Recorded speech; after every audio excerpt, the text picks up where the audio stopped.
ਪੰਜਾਬ ਵਿਧਾਨ ਸਭਾ ਦੇ ਵਿੱਚ ਵਿਰੋਧੀ ਧਿਰ ਦੇ ਉਪ ਨੇਤਾ ਰਾਜਕੁਮਾਰ ਚੱਬੇਵਾਲ ਜੀ ਕਾਂਗਰਸ ਦੇ ਸੀਨੀਅਰ ਆਗੂ ਅੱਜ ਅੰਮ੍ਰਿਤਸਰ ਪਹੁੰਚੇ ਨੇ। ਜਿਹੜੇ ਅਹੁਦੇਦਾਰ ਕਾਂਗਰਸ ਪਾਰਟੀ ਵੱਲੋਂ ਜ਼ਿਲ੍ਹਾ ਕਾਂਗਰਸ ਕਮੇਟੀ ਅੰਮ੍ਰਿਤਸਰ ਅਰਬਨ ਵੱਲੋਂ ਚੁਣੇ ਗਏ ਸੀ ਉਹਨਾਂ ਨੂੰ ਸ਼ਨਾਖਤੀ ਕਾਰਡ ਵੰਡੇ ਗਏ ਨੇ, ਹੌਸਲਾ ਅਫਜ਼ਾਈ ਕੀਤੀ ਗਈ ਤੇ ਡਾਕਟਰ ਸਾਹਿਬ ਸਾਡੇ ਨਾਲ ਨੇ। ਡਾਕਟਰ ਸਾਹਿਬ, ਸਭ ਤੋਂ ਪਹਿਲਾਂ ਜਿਹੜੇ ਅੱਜ ਸ਼ਨਾਖਤੀ ਕਾਰਡ ਵੰਡੇ ਗਏ ਨੇ, ਹੌਸਲਾ ਅਫਜ਼ਾਈ ਕੀਤੀ ਗਈ ਕਾਂਗਰਸ ਦੇ ਕੇਡਰ ਦੀ, ਕੀ ਕਹਿਣਾ ਚਾਹੁੰਦੇ? ਮੈਂ ਸਭ ਤੋਂ ਪਹਿਲਾਂ ਤੇ ਸਾਡੇ ਨੌਜਵਾਨ ਸਾਥੀ ਪੰਜਾਬ ਪ੍ਰਦੇਸ਼ ਕਾਂਗਰਸ ਕਮੇਟੀ ਦੇ ਪ੍ਰਧਾਨ ਅਮਰਿੰਦਰ ਸਿੰਘ ਰਾਜਾ ਵੜਿੰਗ ਜੀ, ਉਹਨਾਂ ਦੀ ਮੈਂ ਸੋਚ ਨੂੰ ਬਹੁਤ ਮੁਬਾਰਕਬਾਦ ਦਿੰਦਾ। ਉਹਨਾਂ ਦੀ ਸੋਚ ਸਦਕਾ ਅੱਜ ਅੰਮ੍ਰਿਤਸਰ ਸ਼ਹਿਰੀ ਦੇ ਸਾਡੇ ਪ੍ਰਧਾਨ ਅਸ਼ਵਨੀ ਪੱਪੂ ਜੀ, ਉਹਨਾਂ ਦੀ ਰਹਿਨਮਾਈ ਦੇ ਹੇਠ ਅੱਜ ਸ਼ਨਾਖਤੀ ਕਾਰਡ ਵੰਡ ਸਮਾਰੋਹ ਹੋਇਆ ਔਰ ਅੱਜ ਜਿੰਨੇ ਵੀ ਸਾਡੇ ਦਰਜਾ ਬਦਰਜਾ ਸਾਡੇ ਸਾਥੀ ਅਹੁਦੇਦਾਰ ਬਣੇ ਆ, ਸਭ ਤੋਂ ਪਹਿਲਾਂ ਤੇ ਮੈਂ ਉਹਨਾਂ ਨੂੰ ਬਹੁਤ ਬਹੁਤ ਮੁਬਾਰਕਬਾਦ ਦਿੰਦਾ। ਔਰ ਦੂਸਰਾ, ਅਸ਼ਵਨੀ ਪੱਪੂ ਜੀ, ਉਹਨਾਂ ਦੀ ਸੋਚ ਔਰ ਜਿਸ ਤਰ੍ਹਾਂ ਦਾ ਸੰਗਠਨ ਪੱਪੂ ਜੀ ਨੇ ਬਣਾਇਆ, ਮੈਂ ਉਹਨਾਂ ਨੂੰ ਇਹ ਸੰਗਠਨ ਬਣਾਉਣ ਦੇ ਲਈ ਬਹੁਤ ਬਹੁਤ ਮੁਬਾਰਕਬਾਦ ਦਿੰਦਾ, ਕਿਉਂਕਿ ਇਸ ਸੰਗਠਨ ਦੇ ਵਿੱਚ ਮੈਂ ਦੇਖਿਆ ਕਿ ਬੱਚਿਆਂ ਤੋਂ ਲੈ ਕੇ ਨੌਜਵਾਨਾਂ ਤੋਂ ਲੈ ਕੇ ਸਾਡੇ ਬਜ਼ੁਰਗ, ਮਹਿਲਾਵਾਂ, ਸਾਡਾ ਮਤਲਬ ਕਾਡਰ ਦਾ ਕੋਈ ਵੀ ਐਸਾ ਸੈਗਮੈਂਟ ਨਹੀਂ ਹੈ ਜਿਹੜਾ ਇਸ ਸੰਗਠਨ ਦੇ ਵਿੱਚ ਨਾ ਹੋਵੇ। ਸੋ ਬੜਾ ਬੈਲੈਂਸ ਸੰਗਠਨ ਹੈ ਔਰ ਸਭ ਤੋਂ ਇਸ ਦੀ ਖਾਸੀਅਤ ਇਹ ਹੈ ਕਿ ਜਿਹੜੇ ਸ਼ਨਾਖਤੀ ਕਾਰਡ ਵੰਡੇ ਗਏ ਆ,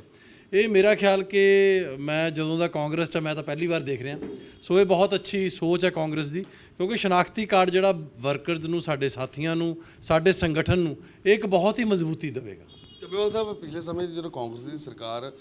ਪਿਛਲੇ ਸਮੇਂ 'ਚ ਵੀ ਰਹੀ ਜਾਂ ਉਸ ਤੋਂ ਪਹਿਲਾਂ ਵੀ, ਉਦੋਂ ਸੰਗਠਨ ਜਿਹੜਾ ਹੁੰਦਾ ਉਸ ਦੇ ਵਿੱਚ ਜਿਹੜੇ ਰਿਪਰੈਜ਼ੈਂਟੇਸ਼ਨ ਕਰਦੇ ਆ ਉਹਨਾਂ ਨੂੰ ਮਾਨ ਸਨਮਾਨ ਕਿਤੇ ਨਾ ਕਿਤੇ ਹੁੰਦਾ ਹੈ ਕਿ ਨਹੀਂ ਮਿਲਦਾ, ਬਟ ਜਦੋਂ ਓਪੋਜੀਸ਼ਨ 'ਚ ਹੁੰਦੇ ਨੇ ਫਿਰ ਉਦੋਂ ਸੰਗਠਨ ਨੂੰ ਕਾਫੀ ਮਜ਼ਬੂਤ ਕੀਤਾ ਜਾਂਦਾ। ਤੁਸੀਂ ਇਸ ਦੇ ਵਿੱਚ ਕੋਈ ਫਰਕ? ਦੇਖੋ, ਅਸੀਂ ਸੰਗਠਨ ਦੀ ਮਜ਼ਬੂਤੀ ਦੇ ਲਈ ਹਮੇਸ਼ਾ ਆਵਾਜ਼ ਉਠਾਉਂਦੇ ਰਹੇ ਹਾਂ। ਤੁਹਾਡੀ ਇਹ ਗੱਲ ਮੈਂ ਠੀਕ ਸਮਝਦਾ, ਕਿਉਂਕਿ ਮੈਨੂੰ ਇਹਦੇ 'ਚ ਕੋਈ ਉਹ ਨਹੀਂ ਹੈ। ਸਾਡੀ ਸਰਕਾਰ ਦੇ ਸਮੇਂ ਸੰਗਠਨ ਜ਼ਰੂਰ ਕਮਜ਼ੋਰ ਹੋਇਆ ਔਰ ਸੰਗਠਨ ਦੇ ਵਿੱਚ ਕੁਝ ਲੋਕਾਂ ਨੂੰ ਜਿਹੜਾ ਸਨਮਾਨ ਮਿਲਣਾ ਚਾਹੀਦਾ ਸੀ, ਕੁਝ ਲੋਕਾਂ ਨੂੰ ਨਹੀਂ ਮਿਲਿਆ, ਜਿਹਦੇ ਕਰਕੇ ਕਾਫੀ ਲੋਕ ਵਿੱਚੋਂ ਸਾਡੇ ਸਾਥੀ ਹਤਾਸ਼ ਵੀ ਹੋ ਜਾਂਦੇ ਆ। ਸੋ ਇਸ ਵਾਰ ਹੁਣ ਜਿਹੜਾ ਸੰਗਠਨ ਬਣ ਰਿਹਾ, ਇਹ ਮੈਨੂੰ ਪੂਰੀ ਉਮੀਦ ਹੈ ਕਿ ਸਾਡੀ ਸਰਕਾਰ ਜਦੋਂ ਵੀ ਆਉਂਦੀ ਹੈ ਨੈਕਸਟ ਤੇ 27 ਦੇ ਵਿੱਚ ਜਦੋਂ ਸਾਡੀ ਸਰਕਾਰ ਆਏਗੀ, ਤੇ ਅਸੀਂ ਜਿੰਨੇ ਵੀ ਸਾਡੇ ਸਾਥੀ ਆ ਜਿਹੜੇ ਸਾਡੇ ਨਾਲ ਚਟਾਨ ਵਾਂਗ ਇਸ ਔਖੀ ਘੜੀ ਦੇ ਵਿੱਚ ਖੜੇ ਰਹੇ ਆ, ਸਾਨੂੰ ਅਸੀਂ ਮਾਨ ਸਨਮਾਨ ਉਹਨਾਂ ਨੂੰ ਦੇਵਾਂਗੇ ਔਰ ਜੋ ਵੀ ਸਰਦਾਰੀਆਂ ਉਹਨਾਂ ਨੂੰ ਬਣਦੀਆਂ, ਉਹਨਾਂ ਦੇ ਦਰਜਾ ਬਦਰਜਾ ਅਹੁਦੇਦਾਰੀਆਂ ਦੇ ਹਿਸਾਬ ਦੇ ਨਾਲ, ਉਹਨਾਂ ਦੀ ਮਿਹਨਤ ਦੇ ਹਿਸਾਬ ਦੇ ਨਾਲ ਉਹਨਾਂ ਨੂੰ ਜ਼ਰੂਰ ਸਨਮਾਨ ਦਿੱਤਾ ਜਾਏ। ਜਿਹੜੀ ਐਕਸਰਸਾਈਜ਼ ਹੈ, ਇਸ ਨੂੰ 2024 ਦੀਆਂ ਲੋਕ ਸਭਾ ਚੋਣਾਂ ਦੇ ਲਈ ਮੰਨਿਆ ਜਾ ਸਕਦਾ ਕਿ ਕਾਂਗਰਸ ਨੇ ਤਿਆਰੀਆਂ ਸ਼ੁਰੂ ਕਰ? ਦੇਖੋ, ਸਾਡਾ ਲੋਕ ਸਭਾ ਚੁਣਾਵ ਜਿਹੜਾ ਇਸ ਵਾਰ ਬਹੁਤ ਵੱਡਾ ਇਹ ਚੈਲੰਜ ਵੀ ਹੈ ਔਰ ਦੇਸ਼ ਦੇ ਵਿੱਚ ਇਹ ਸੰਵਿਧਾਨ ਦੀ ਰੱਖਿਆ ਦਾ ਸਵਾਲ ਹੈ, ਦੇਸ਼ ਦੀ ਉન્નਤੀ ਦਾ ਸਵਾਲ ਹੈ, ਦੇਸ਼ ਦੀ ਤਰੱਕੀ ਦਾ ਸਵਾਲ ਹੈ। ਸੋ 2024 ਦਾ ਜਿਹੜਾ ਚੁਣਾਵ ਹੈ, ਜਾਂ 23 ਦਾ ਪਤਾ ਨਹੀਂ 23 'ਚ ਨਹੀਂ ਕਰਵਾਉਣਾ ਜਾਂ 24 'ਚ ਵੀ ਕਰਵਾਉਣਾ ਲੋਕ ਸਭਾ ਦਾ ਚੁਣਾਵ ਜਿਹੜਾ, ਉਸ ਦੇ ਲਈ ਇਹ ਵਾਕਿਆ ਹੀ ਇਹ ਜਿਹੜੀਆਂ ਤਿਆਰੀਆਂ ਹੈ, ਬੜੇ ਜ਼ੋਰ ਸ਼ੋਰ ਦੇ ਨਾਲ ਤਿਆਰੀਆਂ ਪੰਜਾਬ ਦੇ ਵਿੱਚ ਪੰਜਾਬ ਪ੍ਰਦੇਸ਼ ਕਾਂਗਰਸ ਕਰ ਰਹੀ ਹੈ ਤੇ ਸਾਨੂੰ ਪੂਰੀ ਉਮੀਦ ਹੈ ਕਿ ਅਸੀਂ 13 ਸੀਟਾਂ ਦੇ ਵਿੱਚੋਂ ਵੱਧ ਤੋਂ ਵੱਧ ਸੀਟਾਂ ਜਿੱਤ ਕੇ ਫਿਰ ਇਸ ਵਾਰ, ਪਿਛਲੀ ਵਾਰ 8 ਜਿੱਤੀਆਂ ਸੀ ਔਰ ਇਸ ਵਾਰ 8 ਤੋਂ ਵੀ ਜ਼ਿਆਦਾ ਸੀਟਾਂ ਜਿੱਤ ਕੇ ਅਸੀਂ ਰਿਕਾਰਡ ਦਰਜ ਕਰਾਂਗੇ। ਤੁਸੀਂ ਵਿਧਾਨ ਸਭਾ ਦੇ ਵਿੱਚ ਸੈਕਿੰਡ ਨੰਬਰ ਦੀ ਪੋਜੀਸ਼ਨ ਨੂੰ ਹੋਲਡ ਕਰਦੇ ਹੋ। ਇੰਡੀਆ ਅਲਾਈਅੰਸ ਜਦੋਂ ਦਾ ਬਣਿਆ ਹੈ, ਇਸ ਦੇ ਉੱਤੇ ਚਰਚਾਵਾਂ ਸ਼ੁਰੂ ਹੋ ਗਈਆਂ, ਬਟ ਕਾਂਗਰਸ ਦੇ ਜਿਹੜੇ ਲੀਡਰ ਸਾਹਿਬਾਨ ਨੇ, ਜਿਹੜੇ ਫਰੰਟ ਕਤਾਰ ਦੇ ਲੀਡਰ ਨੇ, ਤੁਸੀਂ ਵੀ ਉਹਨਾਂ ਦੇ ਵਿੱਚੋਂ ਇੱਕੋ, ਆਪਸ ਦੇ ਵਿੱਚ ਸੁਰ ਨਹੀਂ ਮਿਲ ਰਹੇ। ਰਵਨੀਤ ਬਿੱਟੂ ਨਹੀਂ ਕੁਝ ਕਹਿ ਰਹੇ ਨੇ ਕਿ ਜਿਨ੍ਹਾਂ ਨੂੰ ਹਾਈ ਕਮਾਂਡ ਨਹੀਂ ਮੰਨਦੇ ਕੋਈ ਗੱਲ, ਤਾਂ ਉਹਨਾਂ ਨੂੰ ਪਾਰਟੀ ਛੱਡ ਦੇਣੀ ਚਾਹੀਦੀ ਹੈ, ਜਦ ਕਿ ਕੁਝ ਲੀਡਰ ਜਿਹੜੇ ਨੇ ਉਹ ਇੰਡੀਆ ਗੱਠਜੋੜ 'ਚ ਆਮ ਆਦਮੀ ਪਾਰਟੀ ਨਾਲ ਗੱਠਜੋੜ ਕਰਨ ਦੇ ਉੱਤੇ ਸਹਿਮਤ ਨਹੀਂ। ਤੁਸੀਂ ਕੀ ਨਿੱਜੀ ਵਿਚਾਰ? ਦੇਖੋ, ਸਾਡੀ ਜਿਹੜੀ ਕਾਂਗਰਸ ਪਾਰਟੀ ਹੈ, ਇਸ ਦੀ ਖੂਬਸੂਰਤੀ ਇਹ ਹੈ ਕਿ ਸਾਡੀ ਪਾਰਟੀ ਦੇ ਅੰਦਰ ਜਿਹੜੀ ਡੈਮੋਕ੍ਰੇਸੀ ਹੈ, ਜਿਹੜਾ ਲੋਕਤੰਤਰ ਹੈ, ਉਹ ਬਹੁਤ ਅੱਛਾ ਹੈ, ਕਿਉਂਕਿ ਸਾਡਾ ਜਿਹਦੇ ਕਰਕੇ ਸਾਡਾ ਵਰਕਰ, ਸਾਡਾ ਕੋਈ ਵੀ ਅਹੁਦੇਦਾਰ, ਜਿਹਨੂੰ ਬੋਲਣ ਦੀ ਪੂਰੀ ਆਜ਼ਾਦੀ ਹੈ। ਜਿਹੜੇ ਵੀ ਸਾਥੀ ਸਾਡੇ ਬੋਲ ਰਹੇ, ਔਰ ਮੈਂ ਕਹਿੰਦਾ ਵੀ ਜੇ ਚੁਣਾਵ ਅਲੱਗ ਕਰਨ ਦੀ, ਲੜਨ ਦੀ ਗੱਲ ਵੀ ਕਰ ਰਹੇ, ਜਾਂ ਬਿੱਟੂ ਜੀ ਜਿਸ ਤਰ੍ਹਾਂ ਤੁਸੀਂ ਕਹਿੰਦੇ ਗੱਲ ਕਰ ਰਹੇ ਆ, ਇਹ ਉਹਨਾਂ ਦੇ ਮਤਲਬ ਮੈਂ ਸਮਝਦਾ ਕਿ ਇਹ ਇੱਕ ਆਜ਼ਾਦੀ ਦੀ ਗੱਲ ਆ ਪਾਰਟੀ ਦੇ ਵਿੱਚ। ਬਾਕੀ ਮੇਰਾ ਆਪਣਾ ਓਪੀਨੀਅਨ ਇਹ ਹੈ ਵੀ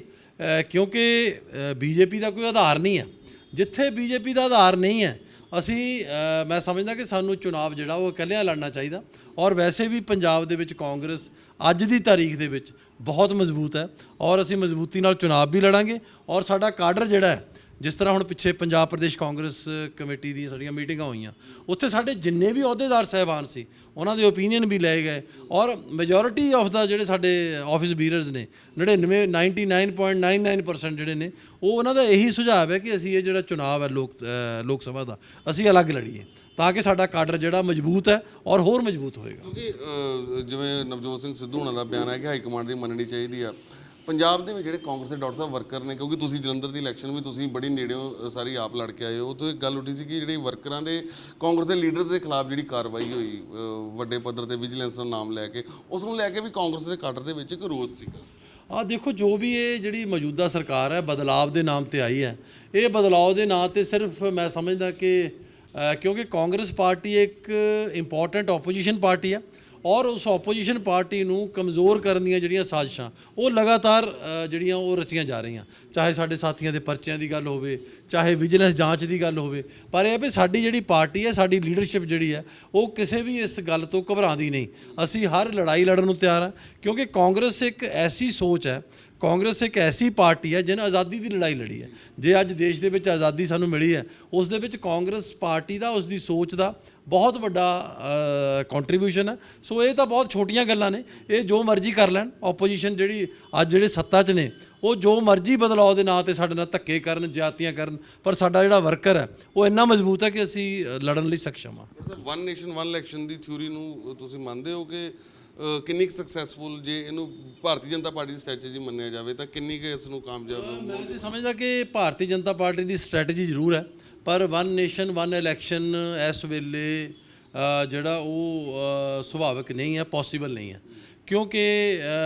ਜਿਹੜੀ ਮੈਂ ਸਮਝਦਾ ਕਿ ਸੋਚ, ਜਦੋਂ ਇਹ ਐਲਾਨ ਕੀਤਾ ਗਿਆ ਕਿ ਜੀ ਅਸੀਂ ਬਹੁਤ ਜਲਦੀ ਜਿਹੜਾ ਇੱਕ ਸਪੈਸ਼ਲ ਸੈਸ਼ਨ ਜਿਹੜਾ ਕਾਲ ਕਰ ਰਹੇ ਹਾਂ, ਉਦੋਂ ਇਨਫੈਕਟ ਸਾਡੇ ਇੰਡੀਆ ਦਾ ਬੰਬੇ ਦੇ ਵਿੱਚ ਬਹੁਤ ਵੱਡਾ ਜਿਹੜੀ ਕਾਨਫਰੰਸ ਸੀ, ਬੜੀ ਕਾਮਯਾਬ ਕਾਨਫਰੰਸ ਹੋ ਰਹੀ ਸੀ, ਉਸ ਨੂੰ ਜਸਟ ਉਹ ਅਟੈਂਸ਼ਨ ਡਾਇਵਰਟ ਕਰਨ ਦੇ ਲਈ ਸਪੈਸ਼ਲ ਸੈਸ਼ਨ ਕਾਲ ਕੀਤਾ ਗਿਆ। ਫਿਰ ਵਨ ਨੇਸ਼ਨ ਵਨ ਇਲੈਕਸ਼ਨ ਦੀ ਗੱਲ ਕੀਤੀ ਗਈ, ਤੇ ਵਨ ਨੇਸ਼ਨ ਵਨ ਇਲੈਕਸ਼ਨ ਕਰਾਉਣ ਦੇ ਵਿੱਚ ਤਾਂ ਬੀਜੇਪੀ ਆਪ ਹੀ ਮੂਡ 'ਚ ਨਹੀਂ ਹੈ। ਸੋ ਮੈਨੂੰ ਪੂਰੀ ਉਮੀਦ ਹੈ ਕਿ ਜਿਸ ਤਰ੍ਹਾਂ ਵੀ ਜੋ ਵੀ ਹੋਏਗਾ ਅਸੀਂ ਤਿਆਰ ਹਾਂ। ਮੈਂ ਇੱਕ ਹੋਰ ਜਾਣਨਾ ਚਾਹੁੰਦਾ ਕਿ ਤੁਸੀਂ ਕਿਹਾ ਭਾਰਤੀ ਜਨਤਾ ਪਾਰਟੀ ਜਿੱਥੇ ਸੂਬਿਆਂ 'ਚ ਕਮਜ਼ੋਰ ਆ, ਉੱਥੇ ਇਕੱਲੇ ਹੀ ਇਲੈਕਸ਼ਨ ਲੜਨੀ ਚਾਹੀਦੀ। ਇਨ ਦਾ ਕੇਸ ਜੇ ਅਕਾਲੀ ਦਲ ਨਾਲ ਅਲਾਈਅੰਸ ਹੋ ਜਾਂਦਾ, ਇੱਧਰੋਂ ਜੇ ਆਮ ਆਦਮੀ ਪਾਰਟੀ ਤੇ ਕਾਂਗਰਸ ਦਾ ਜੇ ਅਲਾਈਅੰਸ ਹੁੰਦਾ, ਵੈਸੇ ਤਾਂ ਤੁਸੀਂ ਨਿੱਜੀ ਰਾਏ ਦਿੱਤੀ ਕਿ ਨਹੀਂ ਹੋਣਾ ਚਾਹੀਦਾ, ਤਾਂ ਫਿਰ ਇਸ ਦਾ ਭਾਰਤੀ ਜਨਤਾ ਪਾਰਟੀ ਜਾਂ ਅਕਾਲੀ ਦਲ ਨੂੰ ਕੋਈ ਬੈਨੀਫਿਟ ਹੁੰਦਾ ਜਾਂ ਕਾਂਗਰਸ ਨੂੰ ਕੋਈ ਨੁਕਸਾਨ ਹੁੰਦਾ? ਦੇਖੋ, ਅਲਾਈਅੰਸ ਹੋ ਜਾਏ ਜਾਂ ਜੋ ਮਰਜ਼ੀ ਹੋ ਜਾਏ, ਚਾਹੇ ਅਕਾਲੀ ਦਲ ਨਾਲ ਅਲਾਈਅੰਸ ਨਾਲ ਵੀ ਲੜਨ ਜਾਂ ਕਿਸੇ ਹੋਰ ਨਾਲ ਵੀ ਭਾਜਪਾ ਅਲਾਈਅੰਸ ਦੇ ਵਿੱਚ ਲੜੇ, ਪਰ ਮੈਂ ਇਹ ਸਮਝਦਾ ਕਿ ਕਾਂਗਰਸ ਪਾਰਟੀ ਸਭ ਤੋਂ ਮਜ਼ਬੂਤ ਹੈ, ਅੱਜ ਵੀ ਮਜ਼ਬੂਤ ਹੈ। ਕਿਉਂਕਿ ਆਮ ਆਦਮੀ ਪਾਰਟੀ ਬਦਲਾਅ ਦੇ ਨਾਂ ਤੇ ਜਿਹੜੀ ਆਈ ਸੀ, ਉਸ ਤੋਂ ਪੰਜਾਬ ਦਾ ਮੋਹ ਭੰਗ ਹੋ ਚੁੱਕਾ ਹੈ। So Congress party in every situation, ਕੁਛ ਵੀ ਹੋਵੇ, ਕਾਂਗਰਸ ਪਾਰਟੀ ਮਜ਼ਬੂਤ ਹੈ ਔਰ ਕਾਂਗਰਸ ਪਾਰਟੀ ਇਕੱਲੇ ਲੜਨ ਲਈ ਸક્ષਮ ਹੈ। ਬਾਕੀ ਹਾਈ ਕਮਾਂਡ ਦੀਆਂ ਤਰਜੀਹਾਂ ਹਮੇਸ਼ਾ ਸਾਡੇ ਸਿਰ ਮੱਥੇ ਆ, ਪਰ ਇਹ ਵੀ ਸਾਡੇ ਹਮੇਸ਼ਾ ਮੈਂ ਕਿਹਾ ਵੀ ਦਿਸ ਇਜ਼ ਮਾਈ ਓਪੀਨੀਅਨ ਕਿ ਇਸ ਤਰ੍ਹਾਂ ਹੋਣਾ ਚਾਹੀਦਾ। ਸਾਡਾ ਵਰਕਰ ਜਿਹੜਾ ਉਹ ਬਣਿਆ ਰਹੇਗਾ ਤੇ 27 ਦਾ ਅਸੀਂ ਚੁਣਾਵ ਜਿਹੜਾ ਉਹ ਜਿੱਤਾਂਗੇ ਵੀ। ਜਿਹੜੇ ਲੀਡਰ ਸਾਹਿਬਾਨ ਨੇ, ਇਹਨਾਂ ਨੂੰ ਵੀ ਤੁਸੀਂ ਕੀ ਸਮਝਦੇ, ਗੁਰੇਜ਼ ਕਰਨਾ ਚਾਹੀਦਾ as a senior leadership front row ਦੇ ਵਿੱਚ, ਤੁਸੀਂ ਕਿ ਨਹੀਂ ਬਿਆਨ ਇਸ ਤਰ੍ਹਾਂ ਦੇ ਦੇਣੇ ਚਾਹੀਦੇ? ਬਿਆਨ ਦੇਣ ਦੇ ਵਿੱਚ ਕੋਈ ਐਸੀ ਗੱਲ ਨਹੀਂ ਹੈ, ਕਿਉਂਕਿ ਕਾਂਗਰਸ ਸਾਡੀ ਪਾਰਟੀ ਦੇ ਵਿੱਚ ਇੰਟਰਾ ਪਾਰਟੀ ਜਿਹੜਾ ਡੈਮੋਕ੍ਰੇਸੀ ਹੈ ਬਹੁਤ ਅੱਛੀ ਹੈ, ਜ਼ਿਆਦਾ। ਪਰ ਇਹ ਵੀ ਅਸੀਂ ਬਿਆਨਾਂ ਦੇ ਵਿੱਚ ਆਪਣੇ ਲੀਡਰਾਂ ਨੂੰ ਇਹ ਕਹੀਏ ਕਿ ਜੀ ਫਲਾਣ ਨੂੰ ਰਿਜ਼ਾਈਨ ਕਰ ਦੇਣਾ ਚਾਹੀਦਾ ਜਾਂ ਨਹੀਂ ਕਰ ਦੇਣਾ ਚਾਹੀਦਾ, ਇਹ ਮੈਂ ਸਮਝਦਾ ਕਿ ਬਹੁਤਾ ਅੱਛਾ ਇਹ ਰਿਵਾਜ਼ ਨਹੀਂ ਹੈ। ਠੀਕ ਹੈ, ਆਪਣਾ ਮੈਂ ਤੁਹਾਨੂੰ ਕਿਹਾ ਕਿ ਮੇਰਾ ਆਪਣਾ ਸੁਝਾਅ ਹੈ, ਤੇ ਪਾਰਟੀ ਦਾ ਜੋ ਸੁਝਾਅ ਹੋਏਗਾ ਅਸੀਂ ਉਹਨੂੰ ਬਿਲਕੁਲ ਪਹਿਲਾਂ ਵੀ ਮੰਨਿਆ। ਮੈਂ ਇਹ ਵੀ ਗੱਲ ਸਹੀ ਹੈ ਕਿ ਅਸੀਂ ਅੱਜ MLA ਵੀ ਹਾਂ, ਵਿਧਾਇਕ ਵੀ ਹਾਂ, ਡਿਪਟੀ ਲੀਡਰ ਵੀ ਹਾਂ, ਕਾਂਗਰਸ ਪਾਰਟੀ ਦੀ ਬਦੌਲਤ ਆ। ਅਸੀਂ ਉਸ ਸੋਚ ਦੇ ਨਾਲ ਹਮੇਸ਼ਾ, ਇਹ ਤਾਂ ਸਾਡੇ ਆਪਣੇ ਓਪੀਨੀਅਨ ਨੇ, ਸਾਡੇ ਵਰਕਰਸ ਦੀਆਂ ਜਿਹੜੀਆਂ ਉਹਨਾਂ ਦੀਆਂ ਜਿਹੜੇ ਮਨੋਸਥਿਤੀ ਹੈ, ਅਸੀਂ ਉਹਨਾਂ ਨੂੰ ਹਮੇਸ਼ਾ ਨਾਲ ਲੈ ਕੇ ਚੱਲਣਾ ਚਾਹੀਦਾ। ਔਰ ਉਸ ਦੇ ਬਾਅਦ ਮੇਰੇ ਆਖਰੀ ਇੱਕ ਸਵਾਲ ਹੈ, ਤੁਸੀਂ ਪਿਛਲੀ ਲੋਕ ਸਭਾ ਇਲੈਕਸ਼ਨ ਲੜੀ ਸੀ, ਇਸ ਵਾਰ ਲੜੋਗੇ ਤੁਸੀਂ? ਔਰ ਜੇ ਤੁਹਾਡੀ ਸੀਟ, ਜੇ ਸਮਝੌਤਾ ਹੁੰਦਾ ਤੇ ਹੁਸ਼ਿਆਰਪੁਰ ਦੀ ਸੀਟ ਆਮ ਆਦਮੀ ਪਾਰਟੀ ਦੇ ਖਾਤੇ ਚਲੀ ਜਾਂਦੀ, ਫਿਰ ਦੇਖੋ, ਜਿੱਥੇ ਤੱਕ ਲੋਕ ਸਭਾ ਲੜਨ ਦਾ ਸਵਾਲ ਹੈ, ਉੱਥੇ ਤੱਕ ਤੇ ਮੈਂ ਆਪਣੀ ਹਾਈ ਕਮਾਂਡ ਨੂੰ ਵੀ, ਆਪਣੇ ਜਿਹੜੇ ਸਾਡੇ ਪੰਜਾਬ ਪ੍ਰਦੇਸ਼ ਕਾਂਗਰਸ ਦੀ ਬਾਡੀ ਹੈ, ਮੈਂ ਉਹਨਾਂ ਨੂੰ ਇਹ ਕਹਿ ਚੁੱਕਾ ਕਿ ਮੈਂ ਆਲਰੇਡੀ MLA ਹਾਂ, ਤੇ ਜਿਹੜਾ ਵੀ ਜਿਸ ਸਾਥੀ ਨੂੰ ਵੀ ਤੁਸੀਂ ਮੌਕਾ ਦੇਣਾ ਚਾਹੁੰਦੇ ਆ, ਅਸੀਂ ਉਹਨੂੰ ਜਿਤਾਵਾਂਗੇ, ਇਹ ਸ਼ੋਰ ਹੈ ਜੀ। ਅਖੀਰ ਜਾਂਦੇ ਦੱਸ ਦਿਓ ਕਿ ਜੇਕਰ ਕਾਂਗਰਸ ਅਲੱਗ ਲੜਦੀ ਹੈ ਚੋਣ, ਤੁਸੀਂ ਕਹਿੰਦੇ ਵੱਧ ਤੋਂ ਵੱਧ ਸੀਟਾਂ ਜਿੱਤਣਗੇ, ਕਿਹੜੇ ਕਾਰਨ ਸਮਝਦੇ ਜੇ ਕਿ ਲੋਕ ਕੇਂਦਰ ਦੇ ਵਿੱਚ BJP ਨੂੰ, ਮੋਦੀ ਸਾਹਿਬ ਨੂੰ ਨਹੀਂ ਵੋਟਾਂ ਪਾਉਣਗੇ, ਆਮ ਆਦਮੀ ਪਾਰਟੀ ਕੋਲ 92 MLA ਨੇ, ਉਹਨਾਂ ਨੂੰ ਵੋਟਾਂ ਨਹੀਂ ਪਾਉਣਗੇ, ਕਾਂਗਰਸ ਨੂੰ ਜਿਹਨੂੰ ਹਾਲਾਂਕਿ 1.5 ਸਾਲ ਪਹਿਲਾਂ 2 ਸਾਲ ਪਹਿਲਾਂ ਹੀ ਅਜੇ ਰਿਜੈਕਟ ਕੀਤਾ, ਕਿਉਂ ਵੋਟਾਂ ਪਾਉਣਗੇ 1.5-2 ਸਾਲਾਂ ਬਾਅਦ? ਕਾਂਗਰਸ ਪਾਰਟੀ ਦੀ ਜਿਹੜੀ ਸੋਚ ਹੈ, ਅੱਜ ਲੋਕ ਮਹਿਸੂਸ ਕਰਦੇ ਵੀ ਜਿਹੜਾ ਕਾਂਗਰਸ ਦਾ ਰਾਜ ਸੀ ਉਹਦੇ ਵਿੱਚ ਲਾਅ ਐਂਡ ਆਰਡਰ ਬੜਾ ਬਿਹਤਰ ਸੀ। ਅੱਜ ਲੋਕ ਮਹਿਸੂਸ ਕਰਦੇ ਆ ਕਿ ਉਦੋਂ ਜਿਹੜੀ ਆ ਅੱਜ ਜੋ ਨਸ਼ੇ ਦੇ ਹਾਲਾਤ ਹੈ, ਅੱਜ ਜਿਸ ਤਰ੍ਹਾਂ ਓਵਰਡੋਜ਼ ਦੇ ਨਾਲ ਨੌਜਵਾਨ ਬੱਚੇ ਮਰ ਰਹੇ ਆ, ਜਿਸ ਤਰ੍ਹਾਂ ਮਤਲਬ ਜਾਨਾਂ ਜਾ ਰਹੀਆਂ ਪੰਜਾਬ ਦੇ ਵਿੱਚ, ਉਦੋਂ ਜਿਹੜੀ ਸਥਿਤੀ ਸੀ ਸਾਡੀ ਬਹੁਤ ਬੈਟਰ ਸੀ। ਔਰ ਈਵਨ ਜੇ ਕਿਤੇ ਕਾਂਗਰਸ ਨੂੰ ਡਾਕਟਰ ਮਨਮੋਹਨ ਸਿੰਘ ਨੂੰ ਯਾਦ ਕਰੀਏ ਤੇ ਉਦੋਂ ਦੀ ਜਿਹੜੀ ਅੱਜ ਦੀ ਮਹਿੰਗਾਈ ਤੇ ਉਦੋਂ ਦੀ ਮਹਿੰਗਾਈ ਨੂੰ ਜੇਕਰ ਅਸੀਂ ਕੰਪੇਅਰ ਕਰੀਏ ਤੇ ਮੈਂ ਸਿਲੰਡਰ ਜਿਹੜਾ ਇਹਨਾਂ ਨੇ 1200 ਕਰਕੇ ਮੇਰਾ ਖਿਆਲ 1200 ਕਰਕੇ 200 ਘੱਟ ਕਰਕੇ ਵੀ ਉਹ ਤਾਂ ਵੀ 5-600 ਸਾਡੇ ਨਾਲੋਂ ਜ਼ਿਆਦਾ ਹੀ ਹੈ, ਕਿਉਂਕਿ ਸਾਡੇ ਟਾਈਮ ਤੇ 415 ਦਾ ਸਿਲੰਡਰ ਹੁੰਦਾ ਸੀ। ਸੋ ਅੱਜ ਵੀ ਜਿਹੜੀ ਮਹਿੰਗਾਈ ਆ ਉਹ ਕਈ ਗੁਣਾ ਜ਼ਿਆਦਾ ਹੈ। ਲੋਕ ਅੱਜ ਵੀ ਡਾਕਟਰ ਮਨਮੋਹਨ ਸਿੰਘ ਨੂੰ ਵੀ ਯਾਦ ਕਰਦੇ ਆ ਤੇ ਪੰਜਾਬ ਦੇ ਵਿੱਚ ਪੰਜਾਬ ਦੀ ਕਾਂਗਰਸ ਸਰਕਾਰ ਨੂੰ ਵੀ ਯਾਦ ਕਰਦੇ ਆ ਤੇ ਬਾਕੀ ਆਮ ਆਦਮੀ ਪਾਰਟੀ ਦੇ ਨਾਲ ਜੋ ਰੋਜ਼ ਡਰਾਮੇਬਾਜ਼ੀ ਹੋ ਰਹੀ ਹੈ, ਤੁਸੀਂ ਦੇਖਿਆ ਹੋਣਾ ਕਿ ਲਾਅ ਐਂਡ ਆਰਡਰ ਦੀ ਸਥਿਤੀ ਜਿਹੜੀ ਕਿੰਨੀ ਖਰਾਬ ਹੋਈ ਹੈ। ਡਰੱਗ ਜਿਹੜਾ ਨਸ਼ਿਆਂ ਦਾ ਦੈਂਤ ਹੈ ਉਹ ਪੰਜਾਬ ਦੇ ਵਿੱਚ ਕਿਸ ਤਰ੍ਹਾਂ ਭਾਰੂ ਆ, ਉਹ ਆਪਾਂ ਸਭ ਨੂੰ ਨਜ਼ਰ ਆਉਂਦਾ ਹੈ। ਐਜੂਕੇਸ਼ਨ ਤੁਸੀਂ ਹਾਲਾਤ ਦੇਖ ਰਹੇ ਕੱਲ ਇਹਨਾਂ ਨੇ ਆਪਣੇ ਐਮਐਲਏ ਗੁਰਵਿਜੇ ਪ੍ਰਤਾਪ ਹੁਣੇ ਸਵਾਲ ਚੁੱਕੇ ਨੇ ਇਹਨਾਂ ਦੇ ਉੱਤੇ। ਤੇ ਕੁੰਵਰ ਵਿਜੇ ਪ੍ਰਤਾਪ ਜੀ ਦੇ ਬਿਲਕੁਲ ਜਿਹੜੇ ਮੈਂ ਸਮਝਦਾ ਕਿ ਜੇ ਪਾਰਟੀ ਦੇ ਅੰਦਰੋਂ ਜਿਹੜੀ ਆਵਾਜ਼ ਚੁੱਕੀ ਹੈ ਉਹ ਬਿਲਕੁਲ ਸੱਚੀ ਹੈ। ਅਸੀਂ ਵੀ ਤਾਂ ਇਹੀ ਕਹਿੰਦੇ ਆ ਵੀ ਜਿਹੜੇ ਸਾਡੇ ਸਕੂਲ ਬਣਾਏ ਹੋਏ ਆ, ਸਾਡੀ ਜਿਹੜੀ ਐਜੂਕੇਸ਼ਨ ਸੀ ਸਾਡੇ ਟਾਈਮ ਤੇ ਸਾਡੀ ਸਰਕਾਰ ਦੇ ਵਿੱਚ ਨੈਸ਼ਨਲ ਪਰਫਾਰਮੈਂਸ ਗ੍ਰੇਡਿੰਗ ਇੰਡੈਕਸ ਜਿਹੜਾ ਨੈਸ਼ਨਲ ਲੈਵਲ ਤੇ ਸਰਵੇ ਹੁੰਦਾ ਉਸ ਦੇ ਵਿੱਚ ਅਸੀਂ ਹਮੇਸ਼ਾ 1 ਨੰਬਰ ਤੇ ਰਹੇ ਹਾਂ ਤੇ ਉਹ ਇਸ ਗੱਲ ਦਾ ਪ੍ਰਤੀਕ ਹੈ। ਸੋ ਇਹ ਜਿਹੜੀ ਸਰਕਾਰ ਹੈ ਸਿਰਫ ਡਰਾਮੇਬਾਜ਼ੀ ਦੇ ਮਤਲਬ ਤੋਂ ਇਲਾਵਾ ਹੋਰ ਕੁਝ ਕਰ ਨਹੀਂ ਰਹੀ। ਇਸ ਕਰਕੇ ਲੋਕਾਂ ਨੇ ਦੋਨਾਂ ਨੂੰ ਦੇਖ ਲਿਆ, ਸਮਝ ਲਿਆ, ਪਰਖ ਲਿਆ ਤੇ ਅੱਜ ਲੋਕ ਦੋਨਾਂ ਦਾ ਕੰਪੈਰੀਜ਼ਨ ਕਰਕੇ ਮਹਿਸੂਸ ਕਰ ਰਹੇ ਆ ਕਿ ਕਾਂਗਰਸ ਜਿਹੜੀ ਹਮੇਸ਼ਾ ਬੈਸਟ ਸੀ, ਬੈਸਟ ਹੈ ਤੇ ਬੈਸਟ ਹੀ ਰਹੇਗੀ। ਡਾਕਟਰ ਰਾਜਕੁਮਾਰ ਚੱਬੇਵਾਲ ਵਿਧਾਨ ਸਭਾ ਦੇ ਵਿੱਚ ਵਿਰੋਧੀ ਧਿਰ ਦੇ ਉਪ ਨੇਤਾ। ਪਾਰਟੀ ਹਾਈ ਕਮਾਂਡ ਦਾ ਜੋ ਹੁਕਮ ਹੋਏਗਾ ਉਹ ਸਿਰ ਮੱਥੇ ਹੋਏਗਾ, ਪਰ ਨਿੱਜੀ ਤੌਰ ਤੇ ਜਿਹੜੇ ਆਪਣੇ ਵਿਚਾਰ ਨੇ ਉਹ ਡਾਕਟਰ ਸਾਹਿਬ ਚੱਬੇਵਾਲ ਸਾਹਿਬ ਦਾ ਇਹ ਕਹਿਣਾ ਹੈ ਕਿ ਉਹ ਸਾਰੇ ਕਾਂਗਰਸ ਦੇ ਵਿੱਚ ਇੱਕ ਡੈਮੋਕ੍ਰੇਸੀ ਹੈ, ਸਾਰੇ ਆਪਣੇ ਵਿਚਾਰ ਰੱਖਣ ਦੇ ਲਈ ਜਿਹੜੇ ਵਿਚਾਰ ਰੱਖ ਸਕਦੇ ਨੇ ਤੇ ਆਮ ਆਦਮੀ ਪਾਰਟੀ ਦੀ ਬਜਾਏ ਪੰਜਾਬ ਦੇ ਲੋਕ ਜਿਹੜੇ ਨੇ ਕਾਂਗਰਸ ਦੇ ਪੱਖ ਦੇ ਵਿੱਚ ਭੁਗਤਣਗੇ ਤੇ ਕਾਂਗਰਸ ਨੂੰ ਜਿਹੜੀਆਂ ਵੱਧ ਤੋਂ ਵੱਧ ਸੀਟਾਂ ਜਿਹੜੀਆਂ ਨੇ ਲੋਕ ਸਭਾ ਦੀਆਂ ਚੋਣਾਂ ਦੇ ਵਿੱਚ ਮਿਲਣਗੀਆਂ, ਚਾਹੇ ਵਨ ਨੇਸ਼ਨ ਵਨ ਇਲੈਕਸ਼ਨ ਕਰਵਾ ਲੈਣ ਜਾਂ ਚਾਹੇ ਕੋਈ ਹੋਰ ਬਦਲ ਹੋਵੇ। 2024 ਦੇ ਵਿੱਚ ਕਾਂਗਰਸ